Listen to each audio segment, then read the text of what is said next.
Hello and welcome to another episode of Geared Toward Gear. My name is Sean and I am so glad you're here. Question of the day is, can you get 5 knives, quality knives, for $100 total out the door, roughly? Maybe tax and shipping, we'll talk about that. But can you get 5 knives for $100? So I kind of had this idea after watching a tag video in which the tag was 5 knives for $1,000, and people were showing off essentially 5 really nice knives. And there's nothing wrong with that. I watched the videos, great knives, great channels, and it was all good. I considered doing it, but I thought I'd do something a little different and just decided to see if I could find 5 knives that I own, that I recommend, that you can get for a total of $100. So what does $100 get you these days? Is kind of the idea here. Here's a couple knives that you can spend $100 on. So here's the Manix 2 Lightweight. That's going to cost you just under $100. And here's the Benchmade Mini Freak. On Amazon, ironically, often the full-size Freak is cheaper, like 98 bucks. The Mini's like 105 or something like that. So here's 2 great knives that you can get for $100. And I think it's money well spent. I think they're both great knives. But let's say you're new to the hobby, new to the community, or you just want a little more bang for your buck, kind of want to boost the collection a little bit, and kind of spend that $100 that's metaphorically burning a hole in your pocket and see if you can get 5 knives. So I've put together 5 knives, and I also have some honorable mentions, and I'll kind of give you a few different examples of how you could do this. And let's just get into it. So the first knife, coming in from stage left, shouldn't surprise anybody. This is the beloved by me Ka-Bar Dozier Folding Hunter. One of my all-time favorite knives, probably top 10 all-time. I love the Ka-Bar Dozier. It's a great design. It's classic. It's comfortable. It's strong. It's got a ton of utility. It's made in Taiwan, AUS 8 steel, and that's going to set you back about $18. So yeah, big spender there at 18 bucks. So that's our first entrant. Next up, coming in from stage right, is the Ontario Rat Model 2. Very common knife. I'm sure a lot of you own or have owned a Ontario Rat Model 1 or 2. I prefer the 2 for its size, and you could probably make this 5 knives work with a Rat 1. This one happens to be an AUS 8 steel, which is my preference with the Rats, mainly because the way I use my knives, AUS 8 is just kind of enough for me, and so I don't necessarily feel the need to upgrade to D2. But they're fantastic knives, whether it's AUS 8 or D2. This one, again, happens to be an AUS 8, also made in Taiwan, and that's going to set you back $25. So next up, coming in from stage left, is going to be a Cold Steel. And this, again, is made in Taiwan. It's a thumb hole opener, triad lock. It's the Tough Light is the model there. And this is going to be AUS 8A steel. So we're kind of seeing a theme here with the country of origin and the blade steel, but this is just a super comfy knife, kind of an ergonomic dream. And I mean, the blade shape obviously lends itself to kind of utility type tasks, you know, cutting carpet, things like that. Just a great knife, really kind of fills out even my big hand. Just a great knife, and it comes in at 25 bucks. So a nice Cold Steel with a good strong lock for 25 bucks. So number 4, coming in from stage right, is going to be an Opinel. This happens to be an Opinel number 6, but you could probably make this work with a number 7 or a number 8. They may be a little more expensive, and they'll each be a little bit larger. So the number 6 happens to be my favorite just for its size. It's pretty small. We're talking a blade length here of 1 to call it 2 3/4, just shy of 3 inches on the blade. The number 7 and number 8 will be progressively larger, but they're around the same price, and that's going to be around 15 bucks. It's made in France. It's a high carbon steel. You can get these in stainless, but just a classic design, very historic design. It's got the collar lock, and I love these things. They get me excited. So that's about a $15 knife, the Opinel number 6. And then lastly is the USA made Gerber model US1. This particular model with the stonewash blade is going to be exclusive to Walmart. The standard US1 is going to have a black coated blade, but it's a great knife, and I really, really enjoy these. I've got a few of them, It's got these kind of rubberized inserts that are super comfy. It's just kind of a drop in the pocket knife, no pocket clip, made of 420 high carbon steel, and I love it. I think it's great. And that'll cost you about 15 bucks. If you buy it in the store like I did, it was like $10. On Amazon, it may be like 18, so we'll split the difference and call it 15. So we've got 15 and 15 is 30, 25 and 25 is 50, so that's 80, and then our $18 Dozier puts us at $98. So there's a way that you could spend around $100 and get 5, in my opinion, quality budget folding knives for EDC. And I didn't do this intentionally, but I'm realizing it as I'm looking at it right now. And this really doesn't mean anything necessarily because I don't care about country of origin necessarily, but none of these happen to be made in China, nor do any of these have any of the 7CR, 8CR, 9CR blade steels. So we've got 3 in AUS 8, 1 in a high carbon steel, and 1 in 420. So there's 5 knives for about $100. So let's mix things up a little bit and see a couple different ways we can make this happen. So let's say you're not a fan of the little tiny lockback from Gerber. It's just not your thing, and it just doesn't speak to you.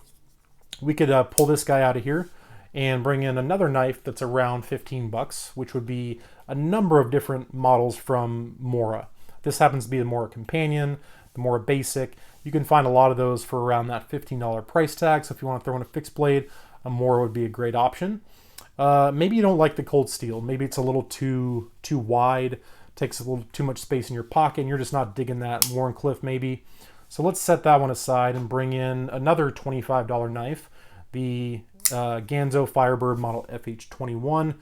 Ganzos are beloved by many, hated by many. I think their reputation is improving, has improved.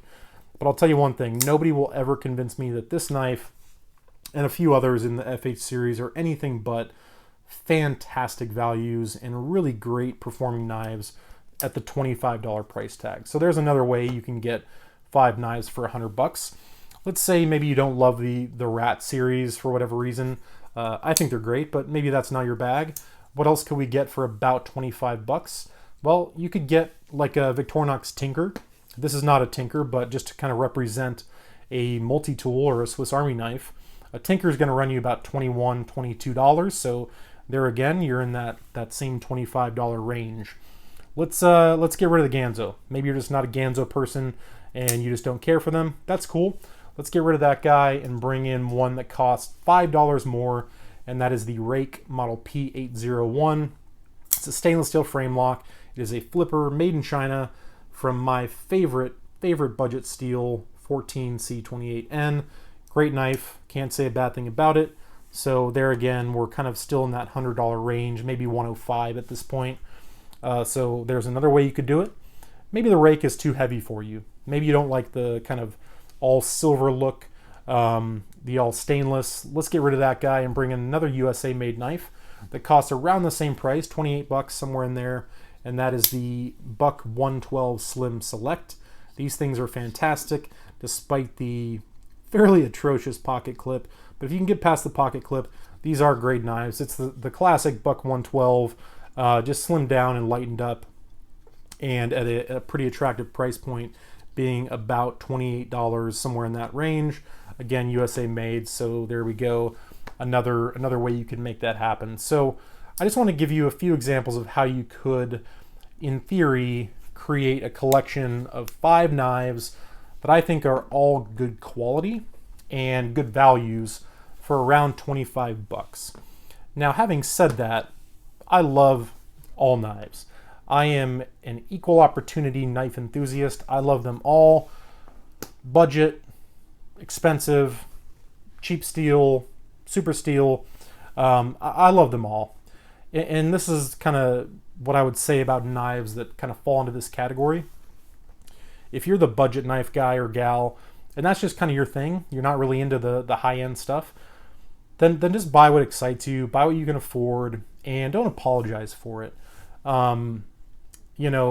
People who are really into their high-end steels and their more expensive knives, the $200, $300, $400 knives, which I love and I own some of as well. there's nothing wrong with that either, right? Like if you want to spend your money on kind of the high speed, low drag stuff, that's cool. If you want to spend your money on more budget friendly options, that is cool too. Because at the end of the day, both of those people, whichever camp you fall into, and I kind of fall into all of the camps because I just love knives. We're all equal members of the community, right? We're all on the same team. So whether you're the super steel, high-end materials, expensive knife collector, or you're the Opinel guy or the Ganzo guy, it's all good. And again, here's just a few examples of how you could put together a collection of about 5 knives for about $100. And this is the kind of stuff that excites me.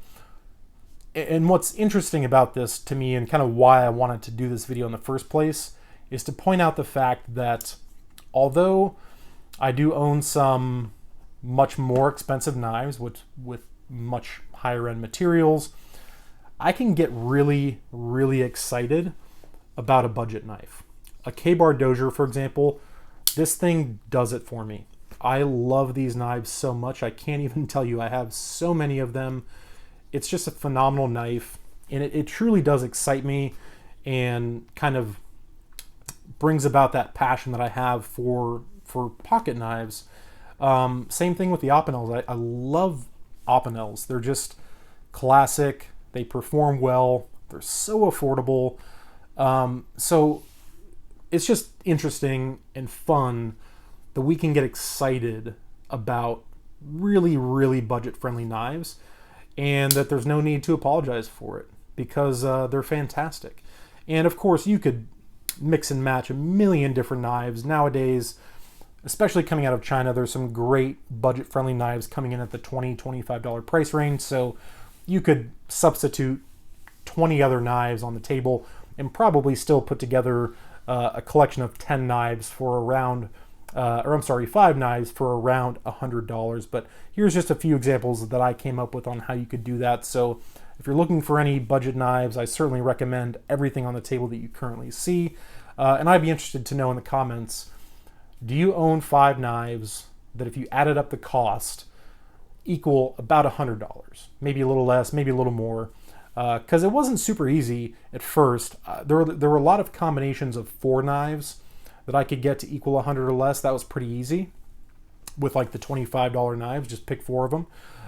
But to get 5 knives was a little more challenging, so I had to bring in some of the stuff more in like the $15 range, like the Gerber, the Opinel, the Mora, things like that. But it can be done. You can put together a nice little collection of knives for $100, and to me, that's exciting. Thank you guys all so much for watching. I really do appreciate it, and I will talk to you soon.